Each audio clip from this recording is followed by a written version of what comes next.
사무엘상 1장 우리 1절에서 8절 말씀입니다.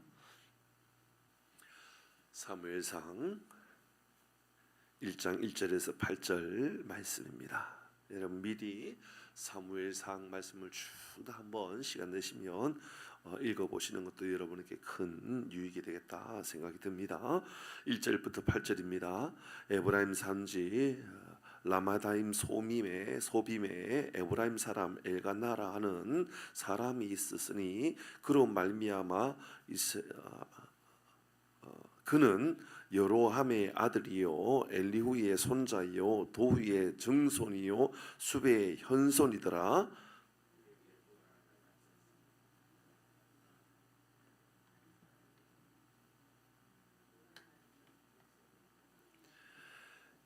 이 사람이 매년 자기 성읍에서 나와서 실로에 올라가서 만군의 여호와께 예배하며 제사를 드렸는데 엘리의 두 아들 홈니와 비느하스가 여호와의 제사장으로 거기에 있었더라.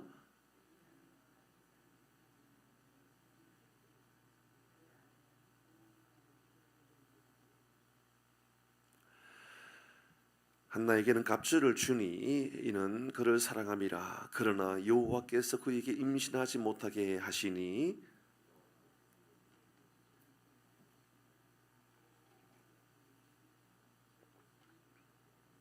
매년 한나가 여호와의 집에 올라갈 때마다 남편이 그에게 그같이 하매 버닌나가 그를 격분시키므로 그가 울고 먹지 아니하니 같이 합니다. 그의 남편 엘가나가 그에게 이르되 한나여 어찌하여 울며 어찌하여 먹지 아니하며 어찌하여 그대의 마음이 슬프냐 내가 그대에게 10 아들보다 낫지 아니하냐 하니라. 아멘.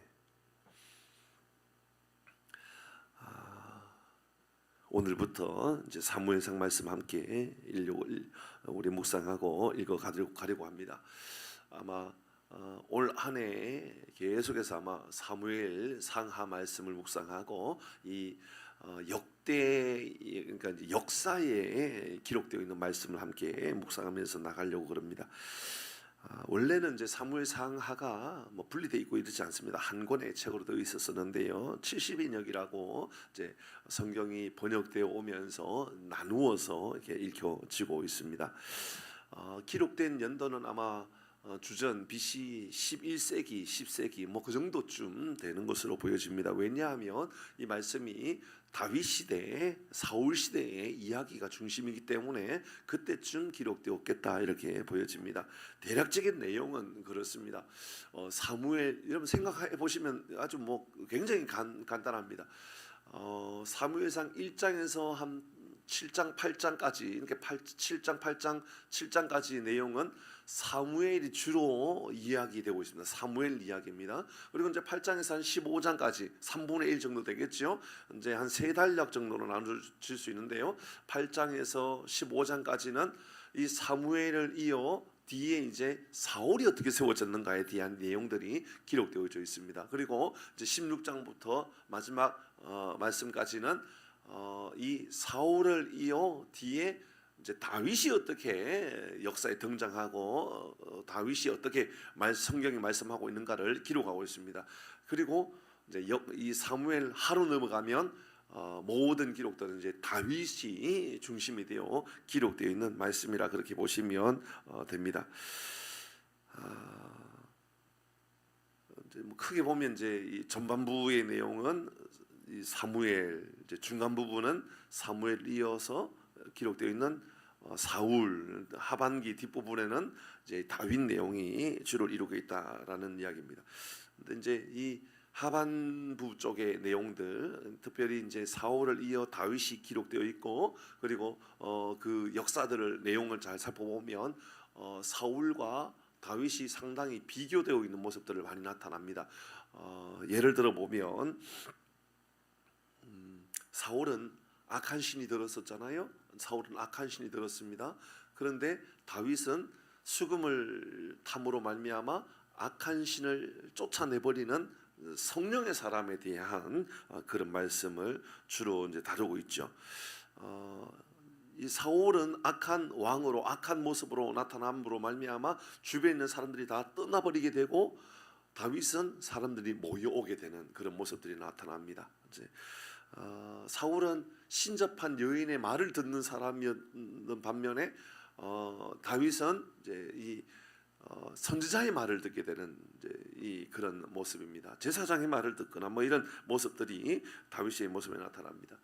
사울은 칼, 창 이것을 들고 나가서 패망하게 되는 모습들을 보게 되지요. 그러나 다윗은 만군의 여호와의 이름을 가지고 나가서 승리하게 되는 모습을 보게 됩니다. 이제 우리에게 동일하게 그것을 적용되어질 수 있는 말씀이죠. 예를 들어서 우리는 하나님의 말씀을 듣는 사람입니까? 아니면 세상의 이야기를 듣는 사람입니까? 우리는 칼과 창을 가지고 나의 능력이라고 말하는 사람입니까? 하나님의 능력을 말하는 사람입니까? 아니면 세상의 여러 가지 다양한 우상을 나의 능력이라고 나의 신이라고 생각하고 살아갑니까? 아니면 나는 하나님의 능력, 성령의 능력을 힘입고 살아가는 사람입니까? 나는 주변에 있는 사람들이 내게 가까이 오는 사람입니까? 아니면 내 주변에 있는 사람이 나를 조금 멀리하려고 하는 사람입니까?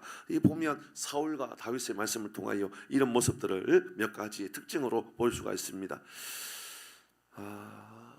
우리가 이제 이 역사서 말씀을 묵상하게 되는데요. 역사서의 말씀을 묵상하면서 여러분 가장 중요하게 다뤄야 되는 한 가지가 있다면, 가장 중요하게 다뤄야 되는 아주 중요한 한 가지가 있다면, 물론 다른 성경도 마찬가지입니다만은 역사서에서는요 꼭 이것을 기억해야 됩니다. 사실이다라는 거예요. 사실을 근거하고 있는 내용들을 다루고 있다라는 겁니다. 그런 놀라운 일들입니다. 그러니까 수천 년 전의 이야기들인데 그게 역사로 기록이 남겨져 있는 것 아닙니까? 그렇죠? 어떤 말 이런 이야기가 아닌 거다. 시 이런 게 아니라는 거예요. 이게 예를 들어서 편집글 이런 게 아니라는 거예요. 이건 사실을 누군가에 의하여 기록된 겁니다. 일반적으로 사무엘상의 말씀은 아마 이 사무엘에 의하여 기록되어진 것 같다라고 보여집니다. 그게 일반적으로 보는 이 관점입니다. 그러나 이 사무엘 하의 말씀을 볼 때에는 사무엘이 기록한 것이 아니라 어떤 선지자에 의하여 기록되지 않았을까? 예를 들어서 나단 선지자라든지 이런 사람에 의하여 기록되었지 않았을까라고 하는 가능성에 대한 이야기를 합니다. 어쨌든 중요한 것은 역사적으로 분명하게 존재하는 사울이나 사무엘이나 다윗이나 이런 사람들에 대한 행적들을 기록하고 있는데 그 행적들이 사실을 근거하고 있는 거겠죠. 다 사실 이야기입니다. 그런데 그 사실 안에는 우리가 이해할 수도 없고 우리가 상상할 수도 없는 얼마나 위대한 일들이 막 나타나는지 모릅니다. 그 안에 오늘 우리가 함께 접하고자 하는 것은 하나님의 섭리에 대한 이야기입니다. 이게 우리가 어떻게 받아들일 수 있을까? 어떻게 이게 쉽게 이야기할 수 있는가라는 생각이 들 정도의 이야기들입니다. 우리가 오늘 본문의 말씀은 이런 내용이 아닙니까? 엘가나에게는 두 여인이 있었습니다. 하나는 한나이고 하나는 브니나입니다. 한나는 자녀가 없었고 브니나는 자녀가 있다, 그런 이야기입니다. 그렇죠? 오늘 내용이 분명히 그런 이야기입니다. 그런데 왜 당시에 이 여인이 두 명이었을까? 당시에 두 명, 세 명 이런 모습들도 나타나는데요. 오늘 분명히 엘가나에게 있어서는 분명히 자녀가 둘이었던 이유는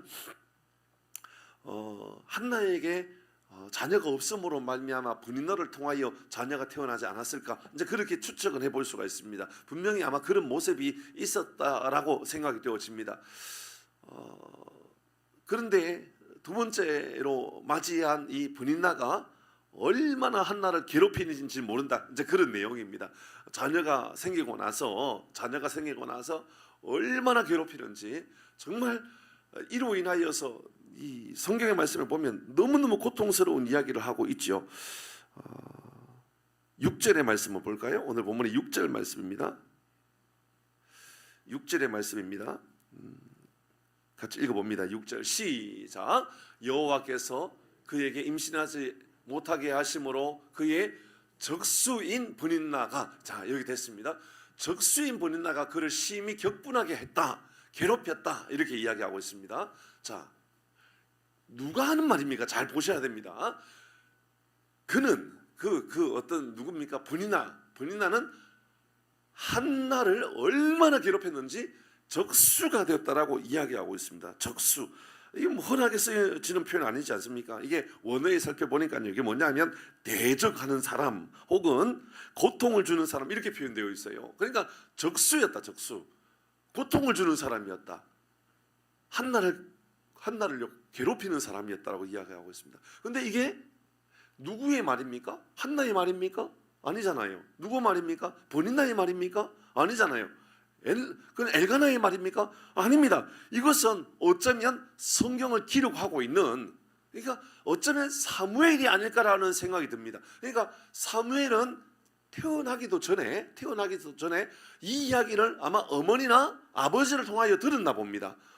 그게 어떻게 보여졌었느냐면 이 브닌나가 한나를 볼 때마다 만날 때마다 너무너무 괴롭혔던 여인이었다라고 이야기합니다. 얼마나 괴롭혔느냐 하면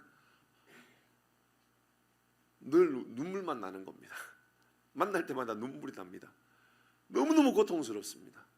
그러니까 생각만 해도 아니 얼굴만 봐도 막 눈물이 납니다. 그래서 밥도 먹지 못합니다. 밥도 못 먹고 눈물만 나고 늘 그런 생활했던 게 한나였다라고 이야기하고 있습니다. 참 고통스럽지 않겠습니까? 그런데 마지막에 오늘 8절의 말씀을 보니까 이 모습을 보았던 엘가나가 하는 말이 8절의 말씀 같이 한번 읽어볼까요? 8절입니다. 같이 읽습니다. 시작. 그의 남편 엘가나가 그에게 이르되 한나여 어찌하여 울며 어찌하여 먹지 아니하며 어찌하여 그대의 마음이 슬프냐 내가 그대에게 10 아들보다 낫지 아니하냐. 이 말이요 여러분 그렇게 뭐 위로가 되는 말입니까? 하는 말이 그 말입니다. 아니 그대가 나에게 그대가 나에게가 아니라 내가 그대에게 이 말입니다. 내가 그대에게 10 아들보다 낫지 아니하냐. 여러분 한나에게 원하는 것은 지금 남편입니까? 아들입니까? 아들입니다. 남편을 원하는 것이 아니고 아들을 원하고 있는 거예요. 그런데 남편을 하는 말이 내가 말이야 당신에게 한나에게 하는 말이에요. 한나에게 당신은 말이야 10 아들보다 내가 더 낫지 않냐고 이렇게 말을 합니다. 그런 말을 들으면 기분이 좋을까요? 서운할까요? 서운하지요. 아니 얼마나 화가 나겠어요. 아마 밥을 먹으려고 하면 밥그릇도 확 던져버리고 싶을 거예요. 그런 너무너무 속이 상할 거예요. 그런데 그가 임신하지 못하고 있다라고 하는 게 원인이 뭐냐? 성경은 오늘 분명히 5절과 6절에서 이렇게 강조하고 있습니다. 5절과 6절에 보면 한나에게 갑절을 주었다. 아니 그 갑절로 주었어요. 사랑을 갑절로 주고 먹을 것도 갑절로 주고 그래요. 먹을 것 갑절로 주면 뭐 합니까? 음식이 넘어가지 않는데. 그리고 그를 사랑함이라 그만큼 사랑했어요. 그런데 여호와께서 그에게 임신하지 못하게 하시니 이렇게 말합니다. 6절의 말씀에 여호와께서 그에게 임신하지 못하게 하심으로 다시 또 여호와께서 임신하지 못하게 하심으로라고 강조하고 있습니다. 저는 오늘 이 본문의 말씀을 통하여서 짧게 우리가 이미 이제 개요적인 이야기를 많이 했기 때문에 이 내용을 통하여 우리가 마음에 새겨야 되는 것은 여러분 하나님의 섭리를 믿으십니까? 입니다. 하나님의 섭리, 하나님의 계획하심과 그 인도하심을 믿으십니까? 라는 질문입니다. 하나님께서 우리에게도 어떤 중요한 일들을 세우고 계획을 세워서 나아갈 때에 하나님께서 우리에게 오케이 그래 그렇게 가는 게 좋겠다라고 하나님 우리에게 사인을 주실 때가 있겠지만 하나님께서 우리에게 아니야 그건 멈춰 아닌 것 같아 하나님께서 우리에게 멈추게 하실 수도 있는 겁니다.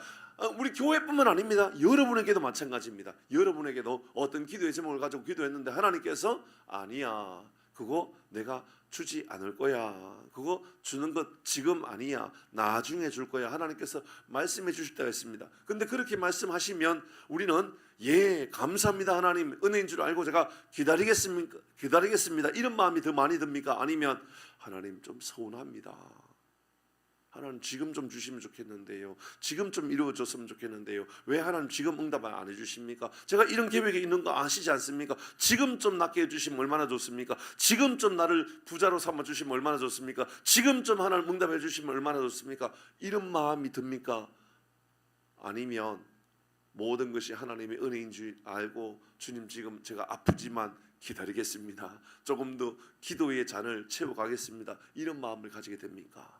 오늘 성경은 한나가 임신하지 못한 것이 하나님의 섭리라고 이야기하고 있습니다. 하나님께서 임신하지 못하게 하심으로라고 이야기하고 있습니다. 이 말씀을 통하여 여러분 우리가 꼭 기억해야 될 말씀은요, 바로 하나님의 섭리, 하나님의 인도하심을 믿는 사람이 바로 그리스도인이라는 겁니다. 예, 여러분도 그런 믿음의 고백을 가지고 살아가십시오. 한나의 필요는 자녀를 가지는 것입니다. 남편에게 갑절의 사랑을 받는 것이 아닙니다. 지금 당장 자녀가 있으면 좋겠다, 그게 너무 간절한 기도의 제목이었습니다. 그러나 하나님께서 분명히 말씀하십니다. 하나님께서 그에게 임신하지 못하게 하심으로, 그러니까 하나님의 응답을 안 하셨다고 말입니다. 우리에게도 동일하게 적용하고 살아가는 것이 우리에게 능력입니다. 이것이 우리에게 복입니다. 저도 그렇게 생각합니다. 저도 교회를 세워가면서 하나님께서 기다려, 하나님께서 조금 더 기다려라고 하시면 예, 제가 조금 더 기다리겠습니다. 그런 마음을 가지고 나가는 것, 그게 바로 목회자의 바른 자세다라는 생각이 듭니다. 그렇지 않으면 욕심이 되고 욕망이 될 수 있기 때문에 그렇습니다. 여러분 이렇게 고백해 보시기를 바랍니다. 내 뜻대로 마옵시고 아버지의 뜻대로 되기를 원합니다. 이런 믿음의 고백을 가지고 살아가기를 바랍니다. 반대로요, 하나님은 분인 나에게 여러 자녀를 주셨습니다. 한 명이 아니라 여러 자녀인 것 같습니다. 오늘 본문의 말씀을 보니까 자녀들이라고 표현하고 있는 거 보니까 분명히 여러 자녀들 맞습니다. 그런데요, 그녀가 엘가나가 원한 그녀는 그런 그녀, 그러니까 이 한나를 생각해 보면 한나가 볼 때에 저 엘가나는 이 브닌나가 저런 많은 여인 이 자녀를 두었는데 그것을 보면서 자기를 위로해 주지 못하고 도리어 조금 불편한 그런 이야기를 하는 거 보면 한나의 마음이 얼마나 속이 상하고 화가 나겠습니까? 여러분 여기 또 한번 생각해 보는 겁니다. 하나님은 브닌나에게 여러 자녀를 주셨구나. 나에게는 여러 자녀를 주시지 않았는데 브닌나에게는 여러 자녀를 주셨구나. 여기에 이로 인하여 여러분 혹시나 불편한 일들이 생기지 않습니까? 예를 들어 보면 여러분의 가족과 여러분의 형제들, 여러분 친인척들은 여러분보다 훨씬 더 부자로 사는 거예요. 예수 믿지 않는데, 혹은 예수 믿는 어떤 가족인데 말입니다, 여러분보다 훨씬 잘 살고 여러분보다 훨씬 잘 되고 있어요. 그러면 괜히 마음 안에 사촌이 땅을 샀다네요, 사촌이 밭을 샀다네요, 사촌이 건물을 샀다네요, 사촌이 아파트를 샀다네요. 그런 마음에 너무너무 좋겠다, 하나님께서 복을 주셨구나, 이런 마음이 듭니까? 아니면 정말 배가 아프고 하나님 나에게는 왜 빨리 안 주십니까? 하나님 왜 나에게는 더 좋은 걸 안 주십니까? 이런 마음이 듭니까? 사랑하는 교회 여러분, 하나님의 섭리, 하나님의 인도하심을 믿는 그 사람이, 예수 믿는 사람, 하나님의 인도하심을 받고 살아가는 사람인 줄 믿고 살아가시길 주의 이름으로 축복합니다. 아멘. 기도하겠습니다. 하나님께서 한나에게 자녀를 주시지 않았다 합니다. 그를 임신하지 못하게 하셨다 그럽니다. 임신하지 못한 것이 아니라 하나님이 임신하지 못하게 하셨다 그럽니다. 임신하게 하신 이도 하나님이시고 임신하지 못하게 하신 이도 하나님이시기에 하나님의 뜻 앞에 순종하고 하나님의 은혜를 구하여서 더 기도하며 더 하나님의 도움을 구하여 하나님의 인도하심과 하나님의 허락하심과 하나님의 함께하심을 깨닫고 살아가는 우리 모든 교우들 되게 하여 주시옵소서. 우리의 인생에 내 뜻이 아니라 하나님의 뜻을 발견하고 하나님의 그 인도하심으로 인하여 만족하고 감사함이 넘쳐나는 삶을 살아가는 우리 모든 교우들 되게 하여 주시옵소서. 복된 날 되게 하시고 오늘도 주의 성령의 역사하심이 많은 은혜의 삶을 살게 하여 주시옵소서. 예수님의 이름으로 기도 올리옵나이다. 아멘.